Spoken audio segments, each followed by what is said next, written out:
Welcome to study my way 1111। Hello everyone. आज हम class 6 की साइंस का चैप्टर 10 का सेकंड पार्ट करेंगे, motion and the measurement of distance. पहले पार्ट में हमने पढ़ा है स्टोरी ऑफ ट्रांसपोर्ट के बारे में, how wide in the desk, ठीक है, किस तरह से हम किसी डेस्क की चौड़ाई को माप सकते हैं, ठीक है।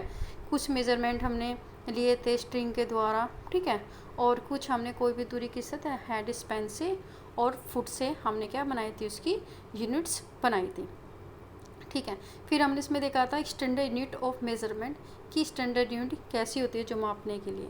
अब हमारे यहाँ से स्टार्ट है कि correct the measurement of the length, कि किसी भी लेंथ को ठीक तरह से किस तरह से माप सकते हैं। In our the daily life we use the various type of measuring the devices. हमारे रोज़ के मर्रा के जीवन में बहुत सारे प्रकार की मेजरमेंट डिवाइस होते हैं। We use a metre scale, हम कभी क्या करते हैं, मीटर स्केल को यूज़ करते हैं किसी भी लेंथ को नापने के लिए। A tailor use a the tape, एक टेलर टेप का यूज़ करता है। Where as the cloth merchant use the metre rod, और जो कपड़े का व्यापारी है मीटर रोड का यूज़ करता है। For measuring the length of the an object, किसी भी ऑब्जेक्ट की लेंथ को मापने के लिए, उसकी लंबाई मापने के लिए। You must choose a suitable device, हमें इसके लिए एक सही डिवाइस की ज़रूरत होगी। You can not measure the girth of a tree, आप किसी भी पेड़ की चौड़ाई और size of your chest the using the metre scale. यदि आप मीटर स्केल की हेल्प से अपनी चेस्ट की गोलाई को माप सके या ट्री को गोलाई मापना बहुत ही मुश्किल हो जाएगा।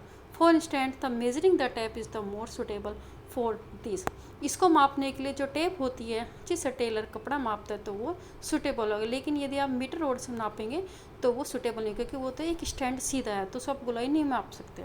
For small measurement such as length of your pencil, यदि आपको सपोज करो एक छोटी सी पेंसिल की लेंथ को मापना है तो you can use the 15 centimetre scale from your geometry box. जो आपके ज्योमेट्री बॉक्स में एक छोटा सा स्केल होता है जिसकी 15 सेंटीमीटर लंबाई होती है, तो आप उसे आसानी से माप सकते हो, ठीक है, क्योंकि वो छोटा स्केल आप छोटी चीज़ों को आसानी से माप सकते हो, जैसे इरेजर की लंबाई माप सकते हो, ठीक है। In the taking measurement of the length we need to take care in the following, जब भी हम किसी भी लंबाई को माप रहे हैं तो उसे हमें कुछ सावधानियों की ज़रूरत होगी। जैसे place the scale in the contact with the object along it is the length in the zone as the 10.7।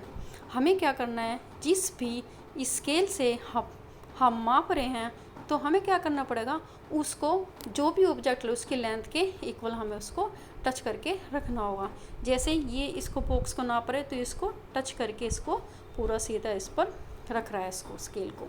In the some the scale the ending may be the broken, कभी कभी क्या होता है कि जो हमारा स्केल होता है उसका जो एंड पॉइंट टूटा हुआ होता है। You may not be able to see the zero marks in the clearly, इसलिए क्या होता है कि हम उसको जीरो से क्या कर सकते, माप नहीं सकते। मतलब एंडिंग पॉइंट होता है, जैसे हमारा ये स्केल है तो जीरो से स्टार्ट हो रहा है, ठीक है, लेकिन हमें जीरो में विजिबल नहीं है, तो इस कंडीशन में हम क्या करेंगे, in the such cases you should avoid, तो इन केस में आपको क्या करना पड़ेगा, taking measurement for the zero marks, आपको जीरो मार्क्स से नहीं लेना है, तो you can the use the any other the full marks of the scale. आपको क्या करना है, आपको दूसरा जो फुल मार्क्स का स्केल है जो इंडिकेट है उससे करना है। जैसे ये माप रहा है, ठीक है, ये 1 से माप रहा है, ये सपोज करो इसकी लंबाई 13 है, लेकिन हम 1 से मापेंगे तो 14 आएगी, ठीक है, तो ये कहना चाह रहे हैं, ठीक है। 1.1 then you must subtract the reading this the marks from the reading at the other end। जैसे इसका अदर एंड है, ये तो टोटल है, ये तो हमारा पूरा स्केल है, ठीक है, टूटा हुआ नहीं है, लेकिन ये टूटा हुआ स्केल है। अब हमें क्या करेंगे, इसकी लेंथ 14 आ रही है, लेकिन हम तो 1 से ले, तो 1 इसको हमने माइनस कर देंगे तो कितना आ जाएगा, 13 हो जाएगा। तो वही ये कह रहा है, ठीक है। The reading of the one and the 1 centimetre and the end other is the 14.3। अब एक तो जो आ रहा है ये अब पहले स्टार्ट में आ रहा है 1 आ रहा है, ठीक है, और दूसरे लास्ट उस सेकंड में क्या आ रहा है, या 14.3 आ रहा है। तो इसने क्या किया, therefore the length in the object, तो इसने क्या किया 13 मतलब 14.3 में से 1 सेंटीमीटर माइनस कर दिया तो आपका 13.3 सेंटीमीटर इसकी बॉक्स की लेंथ आ गई, ठीक है। फिर हमारा थर्ड है कि correct position of the eyes in the also the important for taking measurement, कि जब हम किसी को भी मेजरमेंट ले रहे हैं तो हमारा आई कॉन्टैक्ट बिल्कुल सही होना चाहिए। Your eyes the must be exactly in the front of your point, कि जहाँ पर आप माप रहे हैं, सपोज करो आप ये माप रहे हैं, आप यहाँ पे बैठ रहे, तो आपकी जो आइज का कॉन्टैक्ट बिल्कुल सीधे होना चाहिए। ठीक है।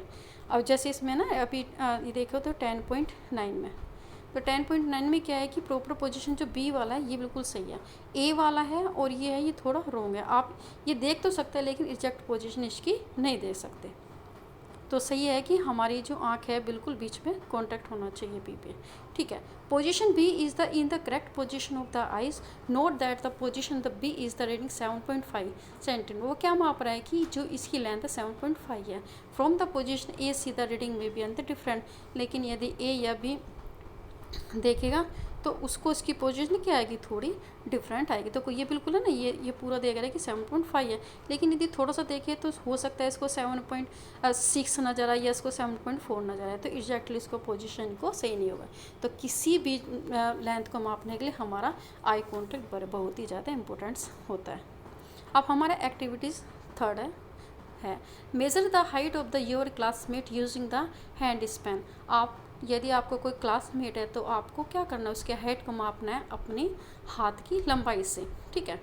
Then we are the using in the metre scale, और उसके बाद आपको क्या करना है, मीटर स्केल्स को उसको मापना है। For this ask your classmate to stand with his the back against the wall. इसके लिए आपको क्या करना पड़ेगा, अपने मित्र से बोलना पड़ेगा कि आप क्या दीवार के सारे खड़े हो जाओ। Make a marks on the wall that exactly above his head. आपको एक निशान लगाना है जहाँ पर उसका सर की क्या नाम हाइट है। ठीक है, वो दीवार पे लगाना निशान।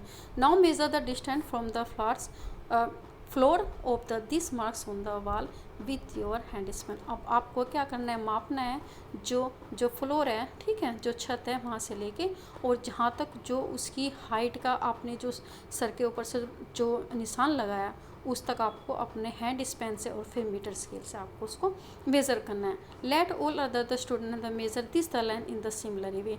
और दूसरे बच्चे भी क्या कर सकते हैं कि इसकी लेंथ को इसी वे में ही क्या कर सकते हैं, माप सकते हैं। रिकॉर्ड और all observation in the table 10.3।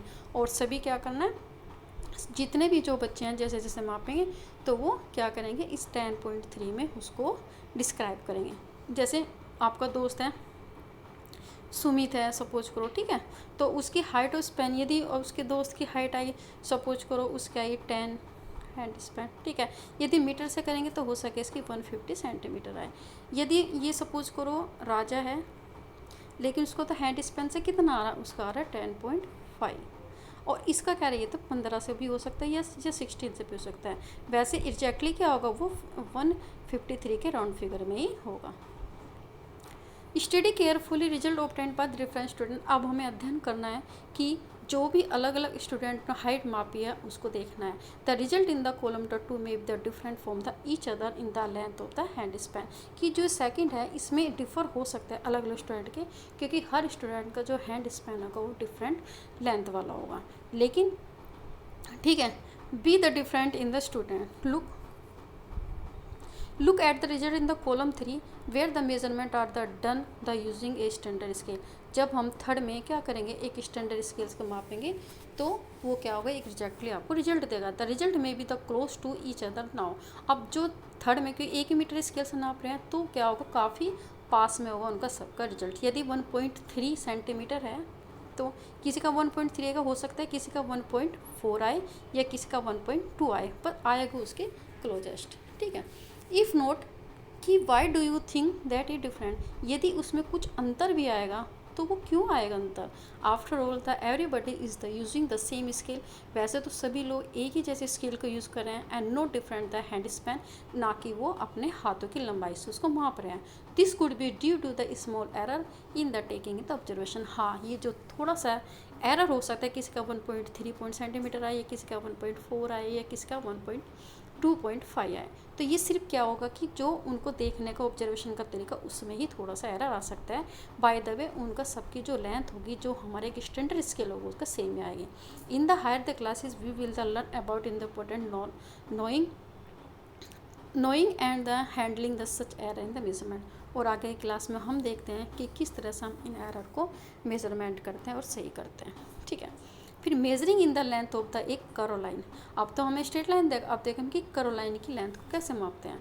We can not the measure in the length of in the curve line, ठीक है, कि जो कर्व लाइन होती है, मुड़ी हुई इस टाइप की जो लाइन होती है, उसको डायरेक्टली हम मीटर स्केल से नहीं माप सकते। We can use in the thread to measure in the length of the curve line, इसलिए हमको एक धागे की ज़रूरत होगी ताकि हम वो मुड़ी हुई लाइन को क्या कर सके, उसको माप सकें।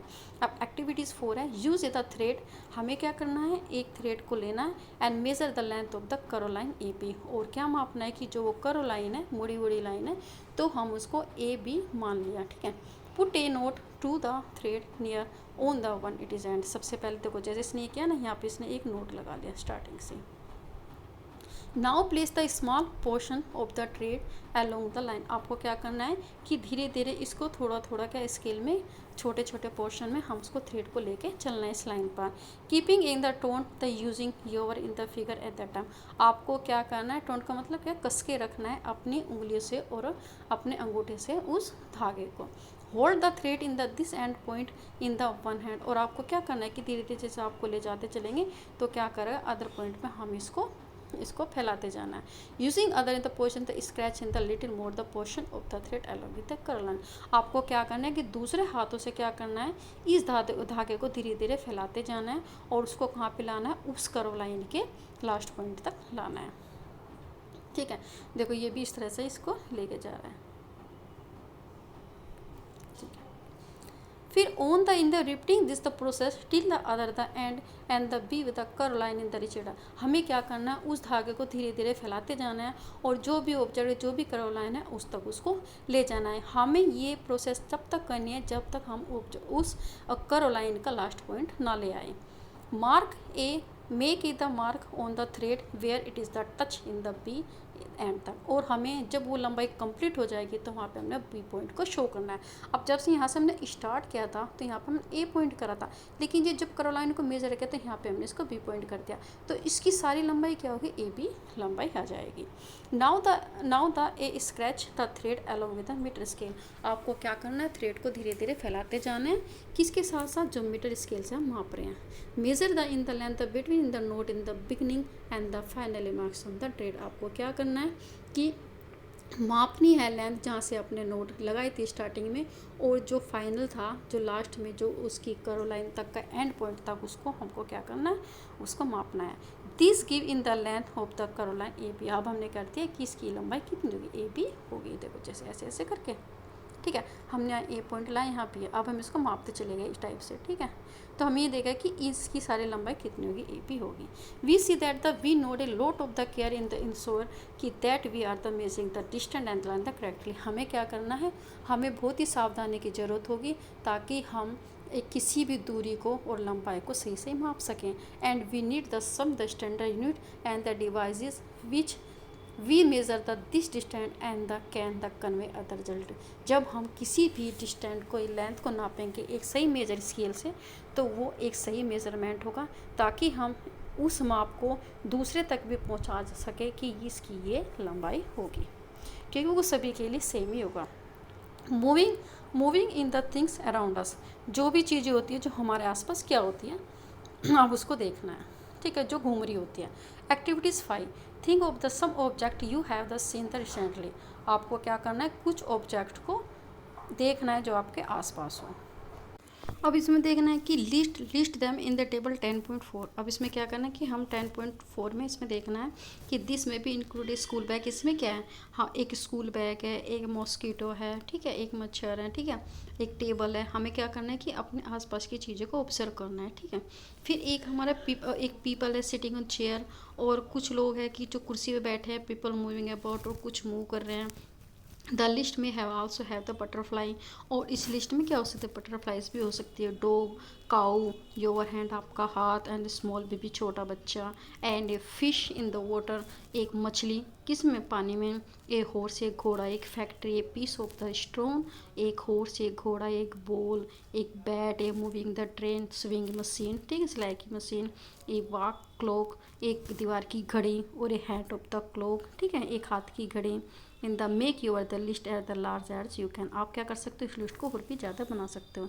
विच is the these are the moving, इसमें कौन सी चीज़ें मूविंग कर रही है, विच आर द रेस्ट और जो मूव नहीं कर रही है। जैसे हाउस है अगर वो तो चल नहीं सकता, तो क्या हुआ, वो रेस्ट पर है, फिक्स है। ये ऑब्जेक्ट इतना मोशन में क्यों है, ये फ्लाइंग बर्ड उड़ रही है।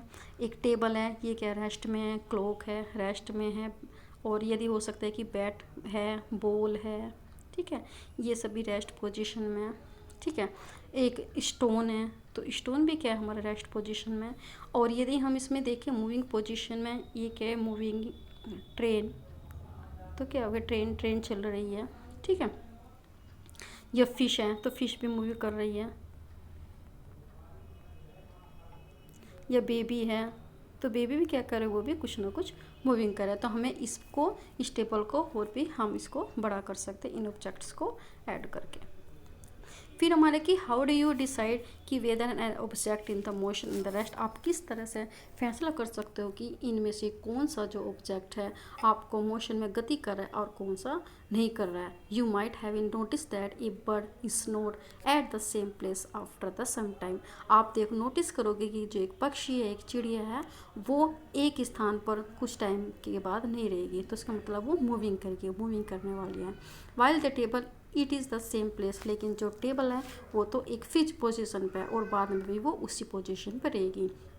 On this base you may have the decided weather an object in the rest and the motion. इसलिए इससे हम फैसला कर सकते हैं या डिसाइड कर सकते हैं कि ये ऑब्जेक्ट रेस्ट में है, मोशन पे है। Let us look at the motion of the ant in the closely. अब हम चलो देखते हैं कि जो चींटी होती है उसका मोशन किस टाइप से होता है। तो उसमें एक्टिविटीज़ 6 है। Select a place where the you find that. आपको क्या करना है, एक स्थान को चुनाव करना है जहाँ पर आप देख सकते हैं कि वहाँ पर चींटी प्रेजेंट है। Spread a large sheet of the white paper. आपको क्या करना है, एक सफ़ेद कलर के पेपर को फैलाना है शीट को ग्राउंड पर। And keep a little sugar on it. आपको थोड़ी सी चीनी उसके ऊपर रखनी है। Ant are the likely to be attach to the sugar. और आंट जो होगी वो इसकी जो चीनी होगी उसकी स्मेल को सूंघ करके आएगी, वहाँ के पर अटैक होगी, मतलब अट्रैक्ट होगी, ठीक है। और you will the find the many ants in the a crawling on the sheet of paper. और धीरे धीरे क्या होना शुरू हो जाएगी, बहुत सारी चींटी क्रॉलिंग करते करते पेपर पर आ जाएगी बहुत जल्दी। For any the one ant, आपको क्या करना है, एक आंट को, एक चींटी को ऑब्जर्व करना है।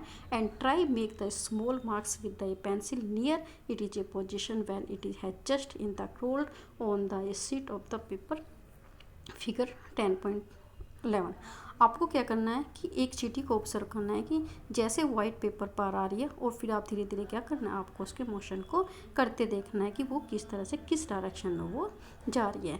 Keep marks in the position after few second. आप देखो कि कुछ समय के बाद जो उसकी पोजीशन होगी, it is move along on the sheet of paper, वो क्या हो जाएगी, जैसे थोड़ी देर के लिए यहाँ पे, फिर यहाँ पे पहुँच जाएगी, फिर यहाँ पे पहुँच जाएगी, तो थोड़ी थोड़ी देर बाद क्या हो जाएगी, टाइम के अनुसार ये क्या हो जाएगी, चेंज होती चली जाएगी। After some time in the shake the paper in the free of the sugar. आपको क्या करना है कि उस पेपर से मतलब शुगर को, और मतलब क्या कर देना, उसको गिरा देना है। एंड आंट इन द, आपको मतलब यहाँ से शुगर से हटा देना है। Connect in the different point you have the marks. आपको जहाँ जहाँ पर वो चींटी गए उसको मार्क करते जाना है एरो के according. You show that direction in the which the ant was. आप क्या कर सकते हो, उसकी डायरेक्शन को दे सकते हो कि जैसे जैसे जो हमारी चींटी है वो मूव कर रही है। Each point you have the marks shows where the ant is the move to. आप एक हर मार्क्स को देख सकते हो कि जो चींटी है वो किस तरह से मूव कर रही है। In the interval the few second, और कुछ समय के बाद वो कौन सी डायरेक्शन में चली जाएगी। Motion seem to be have the some kind of the change. Motion क्या होते हैं, गति क्या होती है कि वो एक प्रकार का बदलाव है उसकी पोजीशन में किसी भी ऑब्जेक्ट के समय के अनुसार, ठीक है।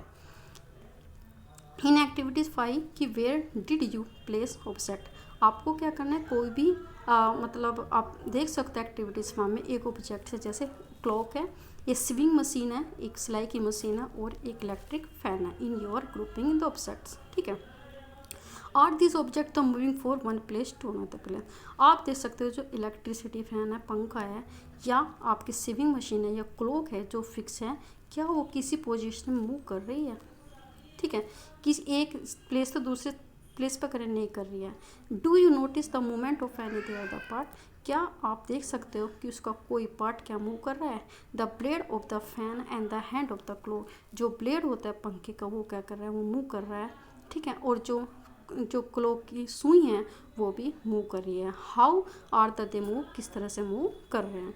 Is the their the movement similar to their the ant और द ट्रेन, क्या वो इस तरह से मूव कर रहे हैं जिस तरह से जो आंट है या ट्रेन चल रही है। अब ट्रेन चल रही है तो इस तरह से पोजीशन में चल रही है और आंट भी इस तरह से चल रही है, लेकिन जो पंखा है, पंखा तो हमारा इस तरह से गोल गोल घूमेगा। या आप जो ये क्लॉक है, ठीक है, क्लॉक की देखिए, क्लॉक की नीडल देखेंगे तो इसी पोजीशन में वो जाएगी आपको एक सर्कुलर फॉर्म में, ठीक है। Let us now in the look at the some the type of motion to help us understand the differences. अब चलो हम कुछ अलग तरह की गति देखते हैं जो हमें इस मूवमेंट को समझने में हमारी हेल्प करेगी। अब इसमें जो ये देखा ना, जैसे ये रहा फैन, ये क्या ऐसे मूव कर रहा है, और देखो ये जो है ये भी इस जगह, ये हैंड बोलते ये भी इस तरह से ग्राउंड में इसमें मूव कर रही है और ये भी ग्राउंड में कर रही है, ठीक है, उसमें सर्कुलर फॉर्म में। अब टाइप ऑफ मोशन हमें देखना है कि मोशन कितने प्रकार के होते हैं। You may have in the observed in the motion of the vehicles of the straight road, क्या आपने किसी भी व्हीकल को एक सीधे रोड पर चलते हुए देखा है। And the March in the past of the soldier in the parade, और सोल्जर जो सैनिक होते हैं, क्या देखो जैसे ये जा रहा है ना एक सीधी लाइन में, क्या आपने कभी मतलब सोल्जर को परेड में चलते हुए देखा है, या फॉलिंग ऑफ द स्टोन, या कोई भी पत्थर आप उन्हें गिरे हुए देखा है। What the kind of the motion, ये किस तरह का मोशन होता है। The sprinter in the 100 mile of the race also move in the along the straight tracks, आप कभी भी देखो जो धावक होता है या दौड़ने वाला होता है वो 100 मीटर जो भी रेस करता है वो एक सीधे ट्रैक पर करता है।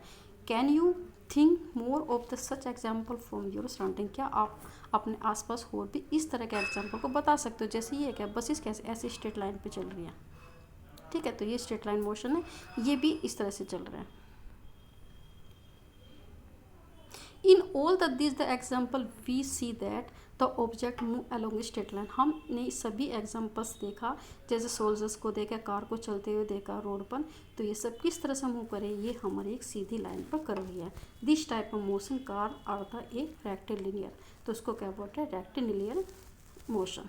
तो रेक्टिलिनियर मोशन क्या होता है, जो एक सीधे ट्रैक पर चल रहा है। अब activity 7, take a stone in the tight a thread, आपको क्या करना है, एक पत्थर लेना है और उस पर धागा बांध देना है। And a whirl it the your hand, और आपको क्या करना है, उसको अपने हाथों से गोल गोल घुमाना है। Observe the motion of the stone, आपको जो स्टोन है, जो पत्थर है, आप उसको उसका मोशन देखना है। We see that the stone move along a circular path, जब आप देखोगे कि जो स्टोन किस तरह से घूम रहा है, जैसे आपने ये क्या क्या एक थ्रेड बांधा, ठीक है, ये पत्थर है, तो आप जब ऐसे घुमाएंगे ना तो ये इस टाइप से पोजीशन में जाएगा, तो किस में जाएगा, ये एक सर्कुलर रास्ते पे जाएगा, सर्कुलर पाथ पे जाएगा गोल गोल। In this the motion the distance of the stone from your hand the remain the same, आप जैसे अपने हाथ से कोई भी पत्थर घुमा रहे हो, जो उसका डिस्टेंस है, मतलब जैसे ये पॉइंट है, ठीक है, आप यहाँ से स्टार्ट किया आपने, तो आप ऐसे घुमाओगे तो जो इसका डिस्टेंस होगा ना, ये सब इसका सेम होता चला जाएगा, मतलब इसमें कोई डिफरेंसेस नहीं होगा। This type the motion card the circular motion, इसको बोल रहे हैं circular motion.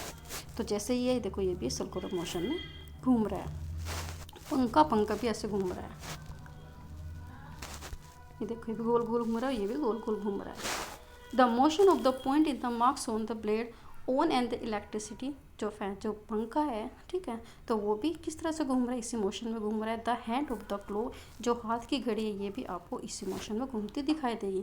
The example of the circular motion, ये आपको किस तरह से सर्कुलर मोशन में दिखाई देगा। The electricity fan of the clock by the themselves are no moving from the one place to another place, आप देख सकते हो कि जो भी ये इलेक्ट्रिसिटी फैन ये फिक्स है, ये एक स्थान से दूसरे स्थान पर, लेकिन फिर भी अपनी सेम पोजीशन में क्या घूम रहा है।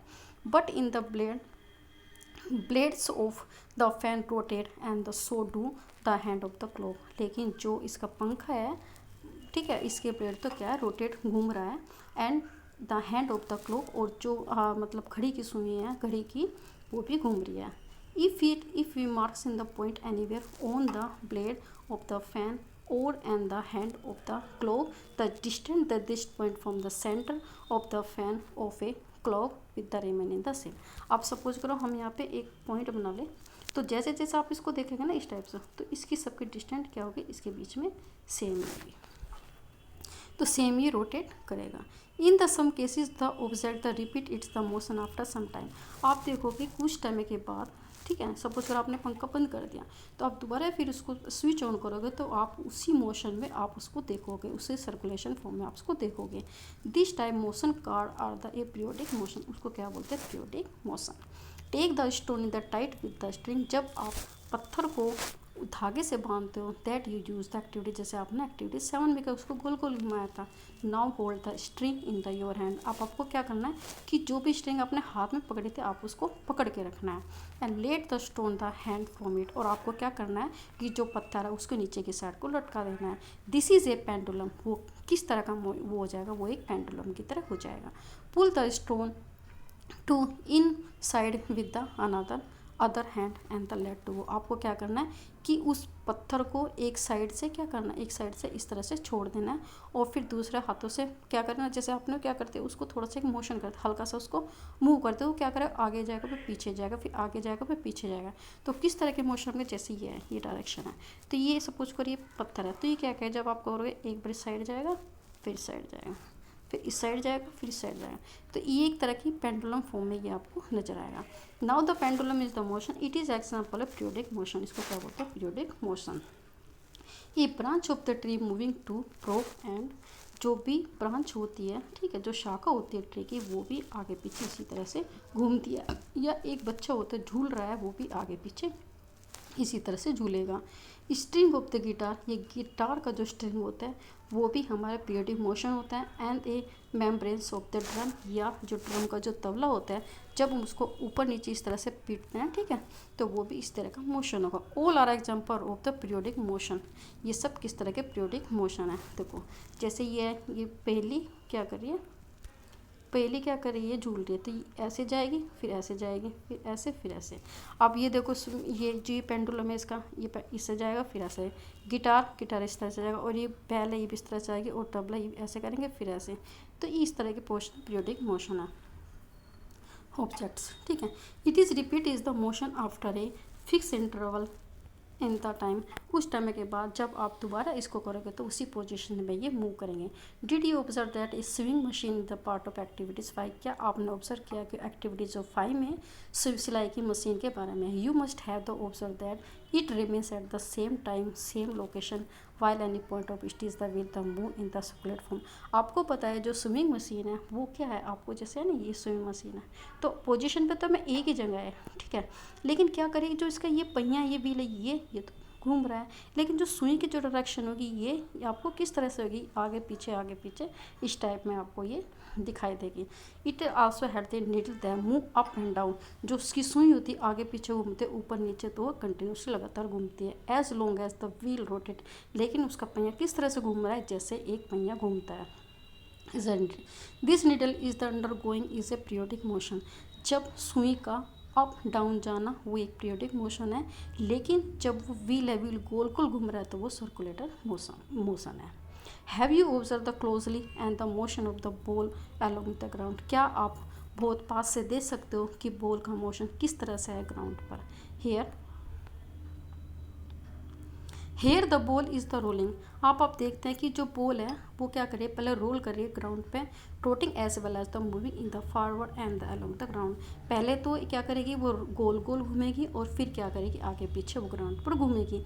This the ball the under goes A rectilinear motion, इसको बोल रहे हैं रेक्टिलिनियर मोशन होता है जो आगे पीछे घूमेगी, as well as the rotational motion, और जब वो गोल गोल घूमेगी तो उसको रोटेशनल मोशन कहेंगे। Can you think that other example where the object undergo combination of the different type of motion, क्या आप और भी इस तरह के ऑब्जेक्ट्स को बताते हो, उनके मोशन को बता सकते हो जो एक से ज़्यादा टाइप को आपको फॉलो करेगी, जैसे आपको बॉल होगी या स्विमिंग मशीन होगी।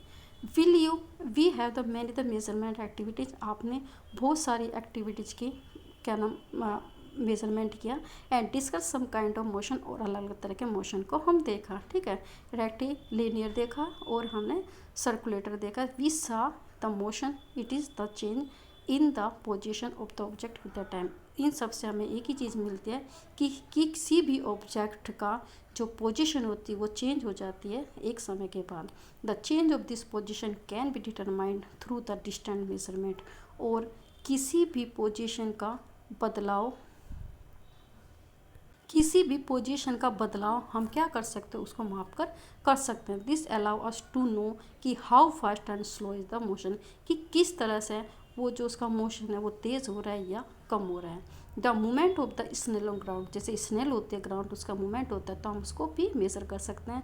ए butterfly a flitting from the flower to flower, जो क्या नाम, जो बटरफ्लाई फड़फड़ाती रहती है एक फूल से दूसरे फूल तक, उसके मोशन को दे सकते हैं। ए रिवर फ्लोइंग, की किस तरह से नदी बह रही है। ए एरोप्लेन द फ्लाइंग, किस तरह से हवाई जहाज जुड़ा, उसको मोशन दे सकते हैं। Moon going around in the earth, और जो मून कैसे होते हैं, जो अर्थ के चारों तरफ घूमते राउंड लगाता है। And the a blood flowing inside the our body, और जो हमारा ब्लड है वो किस तरह से हमारी बॉडी में फ्लो करती है। So that in the there is the motion anywhere around, और हम बहुत सारे इस तरह के मोशन को देख सकते हैं जो हमारे आसपास हमको दिखाई देते हैं। तो ये चैप्टर क्लोज हो गया। आपको मिलते हैं अगले चैप्टर के साथ। Thank you for watching.